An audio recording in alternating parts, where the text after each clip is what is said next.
Yeah, the George Floyd joke, it wasn't a tasteful joke to our culture, to our audience, but our audience that's watching the roast, if you're watching the roast, you get why they're doing it. You get why the racial humor is on the table. Like, it's not, I wasn't shocked. I'm energized, women lie, on God, numbers don't. Started talking power moves, that's right, when she got close.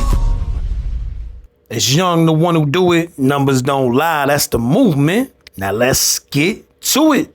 Kevin Hart is under fire right now after the roast that he had with comedians. Specifically, Tony Hinchcliffe said some insensitive words about George Floyd, and the black community has been on his neck. You've done good, though, Kevin. The black community is so proud of you. Right now, George Floyd is looking up at us all, laughing so hard that he can't breathe. God bless you, Kevin. God bless this room. And God bless the United States of America. Thank you so much. So since Kevin has been getting all this backlash, he decided he was going to go on the Breakfast Club and talk about it and defend himself. So let's see what he had to say. Yeah, the George Floyd joke, it wasn't a tasteful joke to our culture, to our audience, but our audience that's watching the roast, if you're watching the roast, you get why they're doing it. You get why the racial humor is on the table. Like, it's not, I wasn't shocked. Like, that's what they do. Go look at the Tom Brady one. Like, that's what they do. It happens every year when they do a roast. It's not new. This isn't it's not a new agenda. It's not a new approach to comedy. You see how he used the word agenda? Why did he pick that specific word? He could use any word he wanted to. And nobody is questioning whether this is something new. I don't think anybody thinks racism is new. And I don't think black people being a part of the racist jokes is something new. I think we've been doing this for a long time. I think that white people have been doing this to us for a long time. So nobody's questioning that part. Do you feel like Tony Hinchcliffe went too far when he made that joke about George Floyd? It's Tony Hinchcliffe. Yeah. Like, I don't expect less. I don't expect more. I feel like you're saying going too far is the point. I don't want to put words in your mouth. Yes, I mean, okay. That's why you're there. Mm-hmm. And I hate to say this, but I'm going to, because we're being honest. People are talking about that joke. Talk about his set. Tony Hinchcliffe arguably had the best set, or one of the best sets, between Tony and Cheryl, and I would say Naeem had a really strong set. Naeem had a very strong set. I was laughing out loud at Tony until that joke. Until the joke. But not even just that joke. I don't like when people joke about violent, tragic death. I like Pete said, and then I was like, why you had to say something about Charlie Kirk? Pete had a great set too. Pete had a Charlie Kirk joke in there. Like, would I tell those jokes? No. But do I get why they're being told? Mm-hmm. Yes. Like, I'm not looking at Pete crazy. I'm not looking at Tony crazy. Like, that's what, I know what you're going to do. Mm-hmm. I know your style of comedy. Did you see the interview that I did with Terrence Floyd, George Floyd's brother? No. So he said, no shot to you. No, that's look. I'm never watching it. That's fine. I just want to make clear. I'm never watching that. Like, I only brought it up. Even now that you told me, I'm not going to go back and go look at that interview. Because he's a fan. But I just want to make it clear so you understand what I do with my time. Like, I see a lot going on in this clip, and we can really see in real time that Kevin is locked in and on the other side. This is a humiliation ritual. He can't really have a real opinion on this situation because he said the joke was very bad, very distasteful. Yet, you saying the same guy, you champion him, say that he had the best set. Which one is it, man? Which one is it? And then you deflect when she asks you about an interview that she had with George Floyd's family member. Everything is not comedy. Some shit is really a real reaction. He did well in Saudi Arabia because they thought he was the monkey from Aladdin. His ancestors came to America on a slave ship in a bottle. I'm about to blow your mind now, Art. Listen to this. Guess who wrote these jokes? Who wrote them? a group of 17 white men.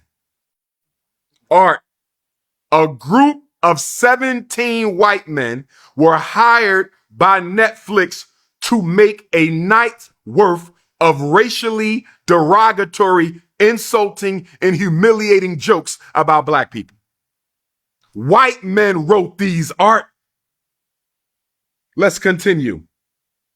Jeff Moss calls Cheryl Underwood the donkey from Shrek, and then he says Cheryl's pronouns are he/haw, not her, with the her and she are, but he/haw, like a donkey. Cheryl's pronouns are he/haw. Let's continue. Kevin, then he says, Kevin, I know your dad walked out on you, and then I went to one of your movies and I walked out on you. You know, Kevin Hart, if I still was in the classroom, I would use your interview to illustrate what racial illiteracy is when you lack the ability to read and write situations pertaining to race, because you know there's a distinction between racial jokes and being racist. You know, it's the difference between defending the continuity of comedy and prioritizing humanity. You a comedian, I'm a critic. I'm going to stay in my lane, that's my ministry, and I know you was smoking dope and dog food when you literally said, yeah, but it said was good though. Y'all worry about that joke, but it said was good. What? In this criticism of Kevin Hart, I'm not throwing you away. I ain't saying you irredeemable. As a matter of fact, I would love to have a private conversation with you about the different ways politically, socially, economically, you can contribute more towards black equality and black freedom and black liberation, and not so much of this shit you're doing right here. You felt individually caned for, and then you had to come to your defense. How come you ain't felt individually caned for when your community been caned for by this orange man, the orange man that Tony Hinchcliffe supports? Ever doing that. Okay, go ahead. I just asked because he's a fan of you. Mm-hmm. He saw the joke and it picked up pretty big. So I didn't know if you saw it, but he basically said, like, as a fan of you and knowing that you came to the funeral to support his family, even though it's a roast and Tony, that's what he does, they expected you to kind of be the person that would like stop it right in the moment or just not allow for certain things to happen. And he also said he wanted you to come harder. He said if they're going to joke, why you ain't come harder with your own jokes? All right. Racist jokes, I guess. This is actually a good thing to give a rebuttal to. See, then they talked about my dead mom and my dead dad. Said that they were running a train on my mom in that was hilarious, right? It was that was crazy. Yeah, that was Regina killed that. Right? Yes, oh wait, that's right. You probably should say killed that. The jokes about Kevin was on a slave ship in a bottle with like the ship in the bottle. Like, I'm going to appreciate humor. Why is Kevin Hart glitching out so bad right now? Every time they ask him a question, he already got an answer loaded, ready to go for combat. Just answer the question they asking, bro. If you went to George Floyd's funeral, don't you think that was a bad joke? Don't you think you might owe the family an apology for that? Don't you think that could have been a little bit too far? Why are you comparing other things that have nothing to do with what they are asking? It doesn't make sense. I don't get affected by the attempt of humor. I get it, right? In this case, like, do more. It's my production. We're live. The more is what? Like, what is it that you expect me? You want me to take a live production and stand up and fight Tony or have a reaction? Like, Tony told a joke. It wasn't a tasteful joke to us.